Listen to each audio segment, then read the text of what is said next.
Quel diplôme pour devenir rédacteur web? C'est le sujet qu'on va voir dans cette vidéo et j'ai l'honneur d'accueillir Alexandre Montenon, rédacteur web, pour nous parler de ce sujet-là. Salut Alex, comment ça va? Ça va bien Mathieu et toi-même? Eh ben écoute, ça va bien, on va pouvoir commencer cette vidéo. Mettez un like si vous avez envie de connaître la réponse à ce sujet. Tout à fait, surtout qu'il y a une petite rumeur qui circule. Apparemment, les personnes qui regardent des vidéos sur YouTube et qui n'ont pas mis de pouce meurent dans les 3 jours. C'est à vous de voir. Je vous conseille de le mettre. Du coup, alors oui, la question en fait, quel diplôme déjà, la question par laquelle j'ai envie de se renchérir par-dessus, c'est est-ce qu'il faut déjà un diplôme pour travailler dans la rédaction web? Bonne question. Bonne question en effet. Alors, moi j'ai envie de dire non, puisque ça fait 12 ans que je suis dans la rédaction web, j'ai pas du tout de diplôme. Bon, j'ai fait des études dans le marketing, la communication, etc. Mais j'ai vraiment aucun diplôme qui est relatif à la rédaction web. Alors il faut savoir qu'il existe quand même des diplômes, hein. Il y a des diplômes en Bac+2, Bac+3, voire master, pour devenir rédacteur web. Mais aujourd'hui, en tant qu'autodidacte, si vous avez la passion de l'écriture et vous savez maîtriser la langue française, il vous suffit juste de vous former finalement aux méthodes de rédaction SEO pour pouvoir vous lancer dans la rédaction web. Donc aujourd'hui, je m'étais fait effectivement un petit schéma comme tu peux voir Mathieu. On a effectivement différentes façons d'accéder au domaine de la rédaction web sans forcément avoir un diplôme. C'est le cas de ma rédactrice Anaïs par exemple. Anaïs m'a contacté un jour en me disant qu'elle voulait faire un stage en immersion comme ça, hors école, rien à voir. Elle était en droit, dans le droit effectivement, elle était en master de droit, et elle a arrêté son master pour faire un stage en entreprise, dans mon agence, pour apprendre le métier de la rédaction web. Aujourd'hui, du coup, maintenant, Anaïs est rédactrice à plein temps, elle génère des revenus assez confortables, et juste parce que un jour, elle a eu le culot de prendre son téléphone, de m'appeler en me demandant si elle pouvait venir faire un stage en immersion de quelques semaines dans l'agence. Donc j'ai trouvé ça cute et intéressant. Et c'est quelque chose que moi-même j'aurais dû faire à l'époque. Je trouvais ça cool parce qu'il n'y a rien de tel que d'apprendre vraiment auprès d'un professionnel. Carrément. Et ça ouvre des portes parce qu'Anaïs, elle rédige également sur le blog Référent SEO désormais. Exactement. Donc après, de fil en aiguille, ça amène plein d'opportunités. Donc excellente façon. Et donc elle n'a pas suivi de diplôme. Et elle n'a pas du tout de diplôme parce qu'elle était en droit. Donc rien à voir. Donc effectivement, finalement elle a fait ce stage qui lui a permis d'avoir un peu, entre parenthèses, entre guillemets, une formation professionnelle. Et voilà, ce qui fait que sans études universitaires, comme on peut le voir là-dessus, elle a réussi à accéder à la reconversion qu'elle visait. Alors elle s'est formée du coup quand même pour... Elle s'est formée effectivement. Elle s'est pas dite, tiens, aujourd'hui je suis devenue rédactrice web et ça y est, je suis compétente. Non, effectivement, en fait, l'avantage c'est que moi je donne de la formation en ligne, donc j'avais toutes les ressources pour la former, et donc elle a appris énormément sur la rédaction SEO auprès de moi. Mais voilà, effectivement, justement, rebondissant sur la formation en ligne, déjà ça c'est vraiment l'Eldorado de tous les freelances. Il faut jamais cesser de vous former quand vous êtes dans le freelancing, et particulièrement dans la rédaction web.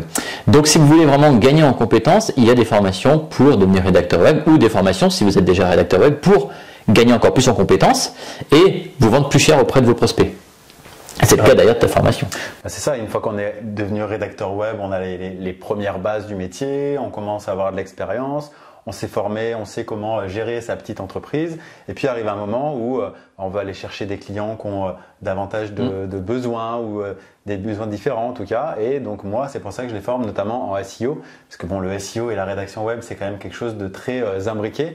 Et avoir des compétences SEO en tant que rédacteur web, encore une fois, ça ouvre d'autres portes, ça ouvre des opportunités. Exact. Et si vous n'êtes pas encore justement dans le domaine de la rédaction web, ça peut être intéressant aussi de savoir par quelles étapes il faut passer, comment apprendre à rédiger des contenus. Vous avez plein de contenus différents sur le web. En tant que rédacteur web, vous avez la fiche produit, vous avez les pages d'un site web, donc les pages d'accueil, la page qui sommes-nous, donc là on est plus en storytelling. On a les articles de blog qui marchent vraiment très fort. On va dire aujourd'hui, moi c'est 80% de mon activité consiste à rédiger des articles de blog. Ça se vend très bien. Effectivement, donc ça c'est des choses que vous allez pouvoir apprendre grâce à une formation. Vous allez aussi apprendre à vous lancer en tant que freelance, vous spécialiser dans un domaine d'activité, trouver des clients, définir vos tarifs et tout. Donc voilà, donc en fait ça a toujours un intérêt que ce soit avant ou après.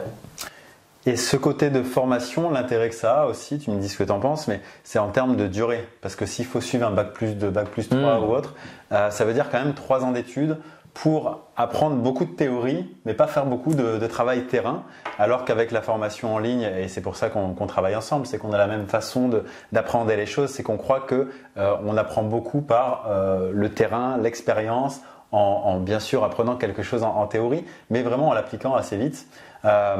Et que ta formation pour devenir rédacteur web, elle dure plutôt autour de 2 mois plutôt que 3 ans, quoi. Exactement, c'est ça. Et si la question en fait du diplôme vous titille quand même, c'est pas parce que vous n'aurez pas de diplôme que vous n'aurez pas de légitimité à travailler ce qu'il faut. Aujourd'hui, ce que veut votre client, c'est des résultats. Il veut pas que vous ayez un diplôme. Quand vous allez chez le coiffeur, vous voulez une belle coupe de cheveux, vous n'allez pas arriver chez le coiffeur en disant vous avez un diplôme de la coiffure. Non. Du coup, en fait, ça va être pareil pour vous. Ce qu'il veut votre client, c'est des résultats. Il s'en fiche que vous ayez un diplôme. Donc, si vous êtes doué dans votre métier, ce que vous allez pouvoir être grâce aux formations, et ben du coup c'est ça en fait que votre client recherche. Donc voilà, c'était pour rebondir sur le fait que vous n'ayez aucun souci avec le fait de ne pas avoir de diplôme.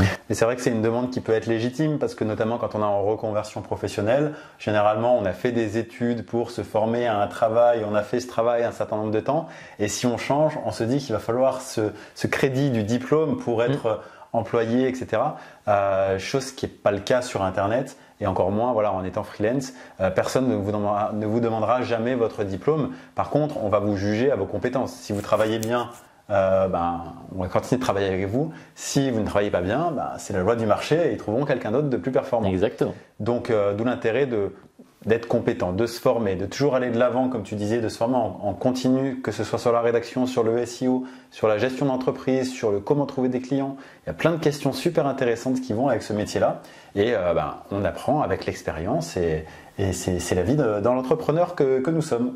Exactement. Et que vous êtes. Et surtout que si vous n'êtes pas formé, c'est-à-dire en fait vous allez vous embêter à trouver un client et il va vous lâcher parce que du coup il va voir que vos compétences sont pas au top. Et sachant qu'un client trouver un client coûte 25 fois plus cher que de fidéliser un client, ce serait dommage justement de ne pas avoir ses compétences SEO pour fidéliser ce client et faire en sorte qu'il vous recommande des textes et des textes et des textes. C'est clair, la récurrence, c'est vraiment quelque chose de super important plutôt que de devoir toujours aller chercher du client. Exactement. Moi, c'est ma règle numéro 1, c'est je préfère avoir un client fidèle que 10 clients en one shot.